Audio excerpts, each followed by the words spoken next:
Жогорку кеңештин токтом жыйынтыгында мындай деп жазылды.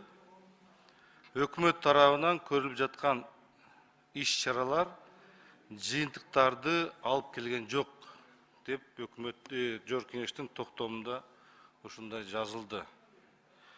Бүгүнкү биздин жарандарыбыз баалар менен эле жашап калды. Бензиндин баасы, светтин баасы, жол киренин баасы, азык-түлүктүн баасы деп жалаң эле баалар менен эле жашап калды бүгүнкү күндөчү. Кандай баа болот экен деп. Азык-түлүк коопсуздугу боюнча 9 товар бар бизде.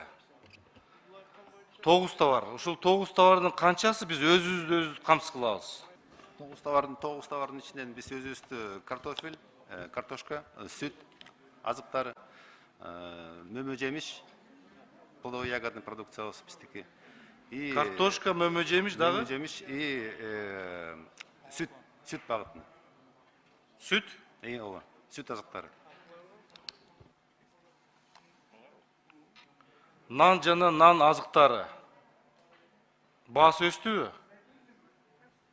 Өстү. Өсүп атат. Контрабанда барбы? Бар. Бар. Жашылча жана бакча өсүмдүктөрү өстүбү баасы? Өстү. Өстү. Кант өстүбү? Өсүп атат. Контрабанда барбы? Контрабанда Бар. в принципе бар да. Статистика көрсөтүп турат. Өсүмдүк майы өстүбү? Контрабанда барбы? Бар. Келип атат, ооба. Сүт деп атасыз. Сүт бизден кетип аткан контрабанда аркылуу кетип атат. Контрабанда барбы? Бар. Эт өстүбү? Өстү. Жумуртка өстүбү? Контрабанда барбы? Бар. Бар.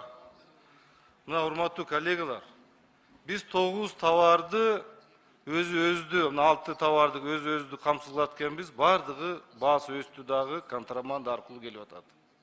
Казакстан аркылуу контрабанда келип атат. Бул жагынан биз бааны да көзөмөлдөп айтабыз.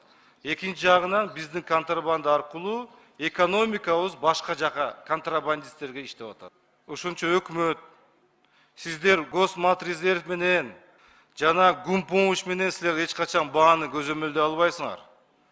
Бул жерде фискалдык маселе, фискалдык саясатты караш керек. Бул бир. Экинчи, ошол жерде базар менен конкреттүү иштеш керек.